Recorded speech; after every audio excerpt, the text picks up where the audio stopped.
Assalamualaikum warahmatullahi wabarakatuh. Hai teman-teman, selamat datang kembali di channel aku. Di video kali ini aku akan share ke teman-teman semua tentang soal tes substantif konten bidang studi PGSD, PPG calon guru atau prajabatan tahun 2025. Ini adalah video ketiga atau part 3 dari soal konten bidang studi PGSD yang sudah aku buat ya.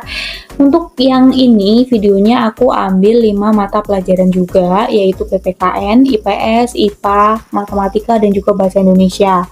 Nah, yang soal yang pertama kita langsung aja ke PPKN.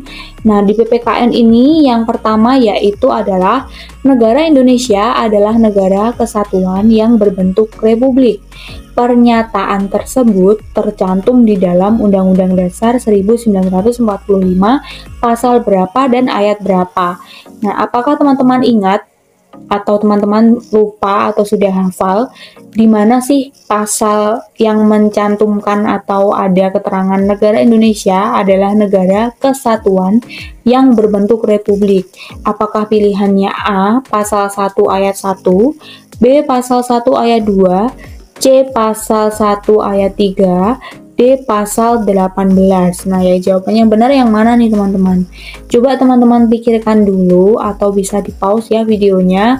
Kalau sudah, kita akan langsung ke pembahasan atau jawabannya. Jadi jawaban yang benar adalah A ya teman-teman, yaitu pasal 1 ayat 1. Oke. Soal yang kedua adalah pemilu pada 15 Desember 1955 dilaksanakan untuk memilih anggota apa? A. MPRS, B. KNIP, C. DPR, D. Constituents.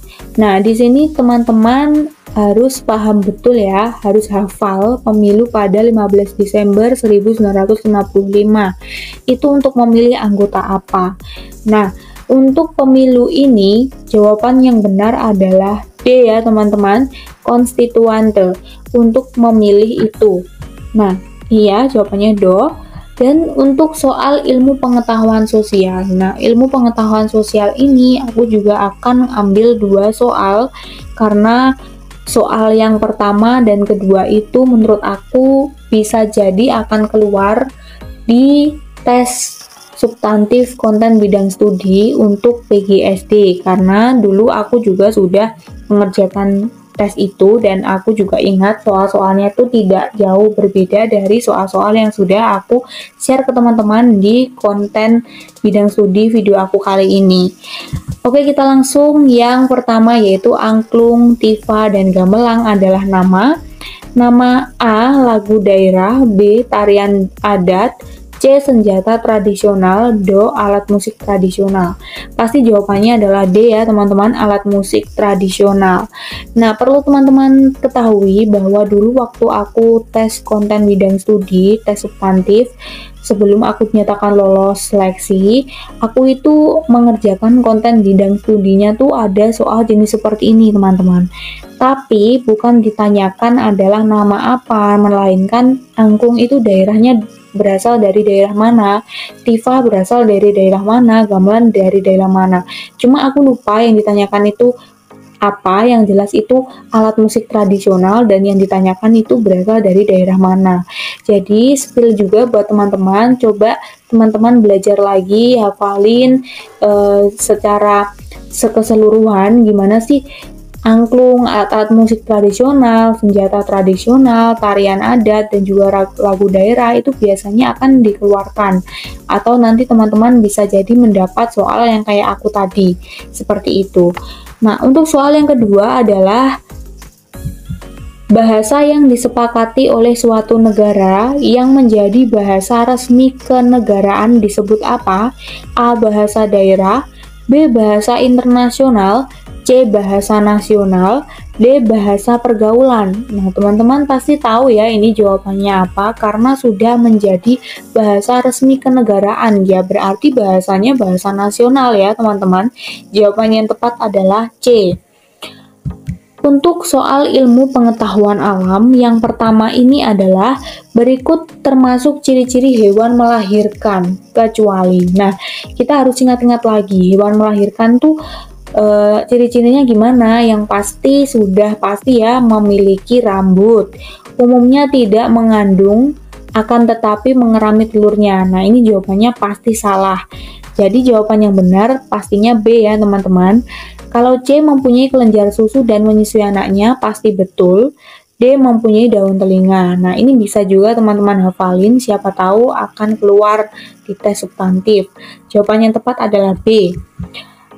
Yang selanjutnya, kemampuan kelelawar menggunakan suara untuk mengetahui letak suatu tempat dan makanan serta mencari jalan dinamakan apa?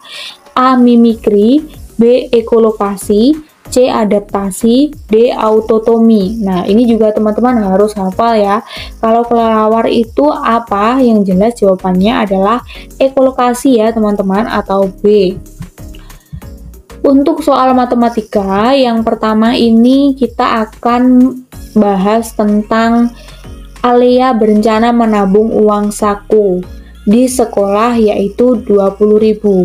Alea berencana menabung 20% dari uang sakunya. Berapa hari tabungan Alea mencapai 12.000? Nah, di sini ya teman-teman, soalnya seperti itu. Untuk pembahasannya yaitu uang saku Alea adalah 20.000. Alea menabung sebesar 20% kali 20.000, maka 20 per 100 kali 20.000 sama dengan 40.000 per 100 atau 4.000. Jadi tabungan Alea akan mencapai 12.000 ketika 3 hari atau 12.000 dibagi 4.000 sama dengan 3 hari ya teman-teman. Soal yang kedua, jika umur ayah adalah 44 tahun dan umur ibu adalah 22 tahun, berapakah rasio umur ayah dan ibu? Nah, rasio ini kita berarti disuruh untuk mencari perbandingan antara umur ayah dan juga umur ibu. Nah, kalau umur ayah ini ada 44 tahun dan umur ibu adalah 22 tahun, maka rasionya cukup kita bandingin aja ya, 44 dibanding 22, atau kita sederhanakan coba dibagi 2 semuanya, jadinya 22 dibanding 11. Jadi jawaban yang tepat adalah C. Oke, kita lanjut ke soal bahasa Indonesia. Di soal bahasa Indonesia ini, soal yang pertama adalah berikut ini yang merupakan pernyataan yang tepat berkaitan dengan laporan hasil pengamatan atau kunjungan adalah kita disuruh mencari pernyataan yang tepat ya teman-teman. A. Laporan disusun berdasarkan rangkuman hasil membaca buku. B. Laporan disusun sesuai dengan perasaan penulis. C. Laporan berisi hal-hal yang diperkirakan dapat terjadi. D. Laporan berisi paparan tentang keadaan yang dilihat selama kunjungan. Nah, kalau kita disuruh untuk mencari pernyataan yang tepat berkaitan dengan laporan hasil pengamatan atau kunjungan, jadi sudah pasti jawaban yang benar adalah D, karena laporan berisi paparan tentang keadaan yang dilihat selama kunjungan. Soal yang kedua atau yang terakhir, sebelum menyusun percakapan kita perlu apa? A. Membuat uraian isi percakapan. B. Membuat judul. C. Menentukan tema.